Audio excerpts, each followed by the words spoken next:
جب اے نبی آپ قرآن پڑھتے ہیں تو ان پر اثر ہونے کے بجائے کیا ہوتا ہے کہ ان کی ہٹ دھرمی کی وجہ سے ہم نے ایک پردہ حائل کر دیا ہے، ان کے کانوں میں ہم نے ٹاٹ لگا دیے اور ان کی آنکھوں کو ہم نے سیدھا راستہ دیکھنے سے اندھا کر دیا ہے۔ تو ان کی ضد اور ہٹ دھرمی ہے جس کی وجہ سے حق کو سمجھنے کی صلاحیت ہی ان کے اندر ختم ہو گئی ہے، اور اپنے باپ دادا کی اندھی تقلید میں اپنے بتوں سے اتنی محبت ہو گئی ہے کہ اذا ذکرت ربک فی القرآن وحدہ، جب آپ اکیلے خدا کا ذکر کرتے ہیں نا قرآن میں، تو ولوا علی ادبارہم نفورا،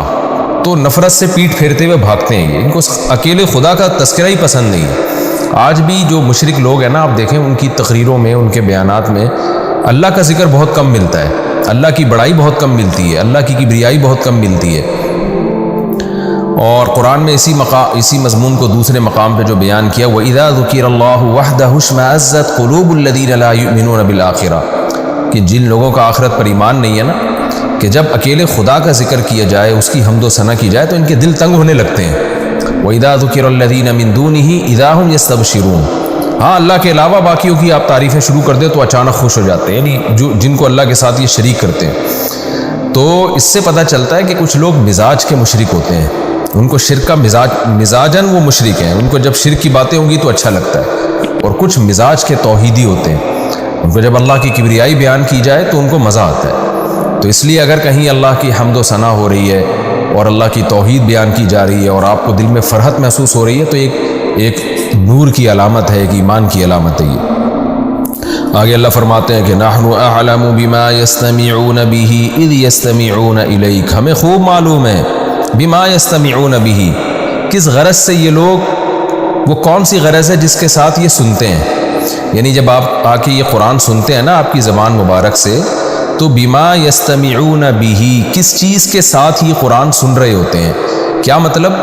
یعنی کس غرض سے یہ قرآن سن رہے ہوتے ہیں، کون سی نیت ہوتی ہے جس کے ساتھ یہ قرآن سن رہے ہوتے ہیں، اذ يستمعون الیک، جب یہ آپ کی طرف کان لگا کے سن رہے ہوتے ہیں۔ ایک ہوتا ہے سمع یسمع، اس کا معنی سننا، ایک ہے یستمع غور سے سننا،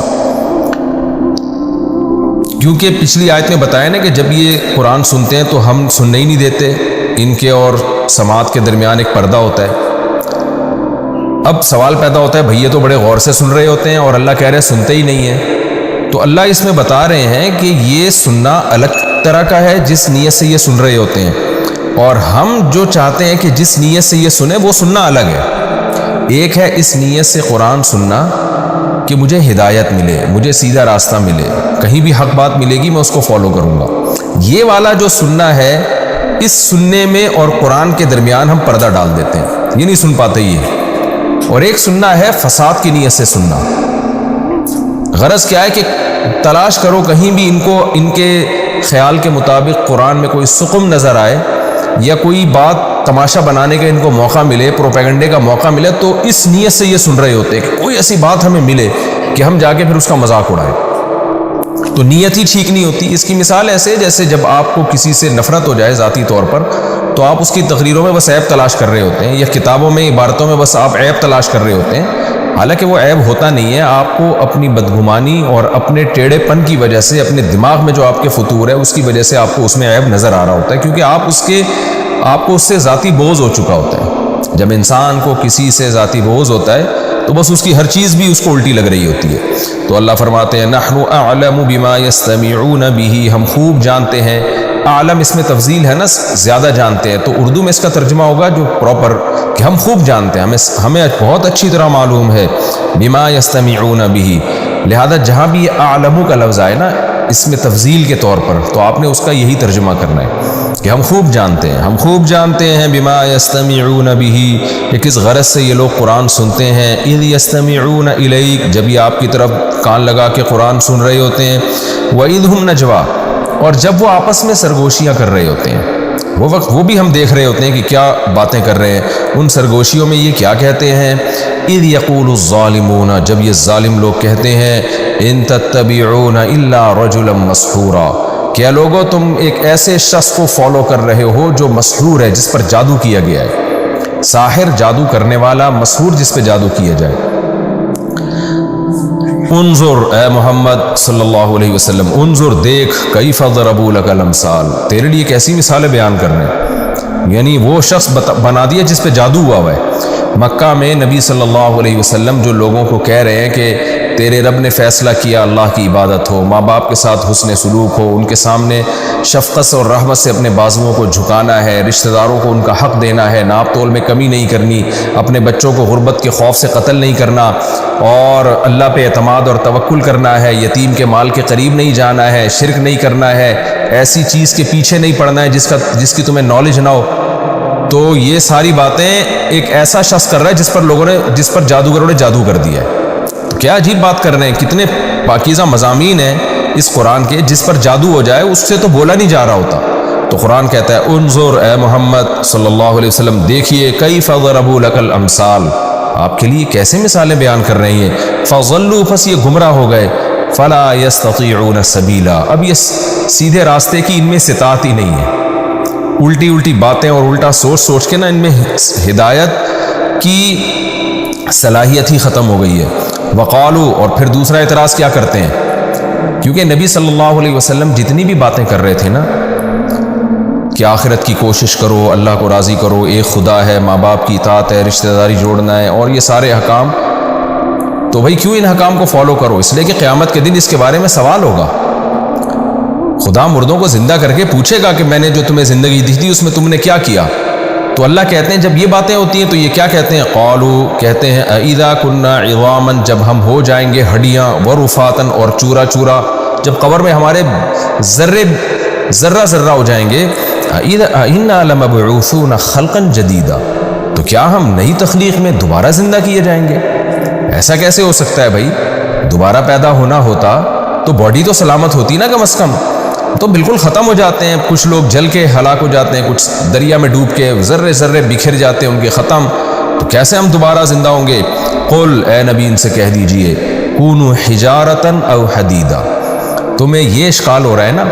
کہ تم مر کے مٹی ہو کے ختم، تم مٹی کے بجائے پتھر بن جاؤ یا لوہا بن جاؤ، کیونکہ انسان ایک دفعہ جو انسان تھا نا مر کے، اس میں تو پھر بھی چانس ہے کہ یہ عمل ریورس ہو کے انسان بن جائے۔ لوہے کو کبھی کسی نے زندہ ہوتے ہوئے نہیں دیکھا، پتھر میں کبھی کسی نے جان پڑتے ہوئے نہیں دیکھی، تو اللہ کہتے ہیں ایسی چیز بن جاؤ،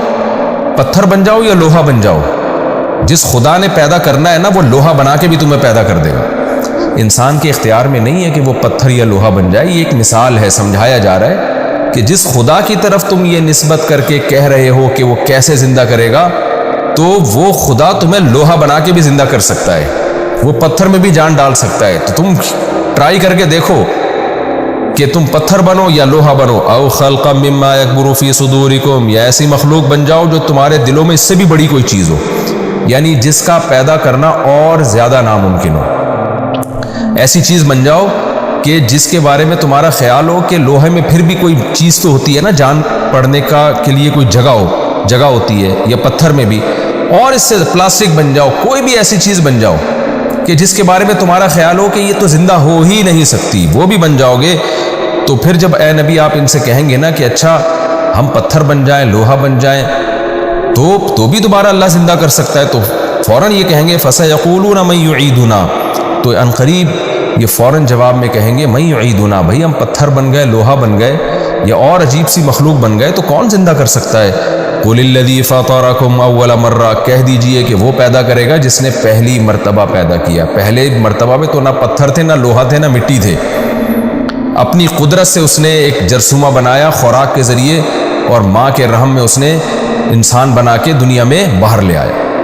اس چیز کو دیکھو جس سے وہ منی کا قطرہ بنایا گیا، اور پھر ماں کے پیٹ میں مختلف مراحل میں لے جا کے کیسے انسان بنایا گیا، جو اس طرح سے پیدا کر سکتا ہے وہ پتھر لوہے کو بھی دوبارہ پیدا کر سکتا ہے۔ تم تو پتھر لوہا بھی نہیں بنتے، تم تو مٹی میں تبدیل ہو جاتے ہو، اور پہلی مرتبہ اللہ نے انسان کو مٹی ہی سے بنایا ہے۔ آپ قرآن کے کانفیڈنس کو دیکھیے، نبی صلی اللہ علیہ وسلم کے کانفیڈنس کو دیکھیے، ایک طرف وہ مذاق اڑائے جا رہے ہیں کہ بھلا ہم جب ہڈیاں ہو گئے اور چورا ذرہ ہو گئے تو زندہ کیسے ہوں گے؟ اس کے جواب میں ہمارے نبی صلی اللہ علیہ وسلم یہ کہہ سکتے تھے کہ کوئی ایسی بات کر سکتے تھے کہ آپ کے دعوے میں کمزوری محسوس ہوتی، آپ کہہ سکتے تھے کہ ہاں بھائی میں بھی غور کر رہا ہوں، تم بھی غور کرو، پھر یہ ہوتا ہے کہ بعض لوگوں کی جسم سلامت نہیں رہتا، جسم سلامت رہتا ہے، بعض دفعہ یہ ہوتا ہے کہ ریڑھ ہڈی سلامت رہتی، کوئی بھی، جیسے ہم جب کسی چیز میں پھنس جاتے ہیں تو تھوڑا سا ہمارے دعووں میں لچک پیدا ہوتی ہے، لیکن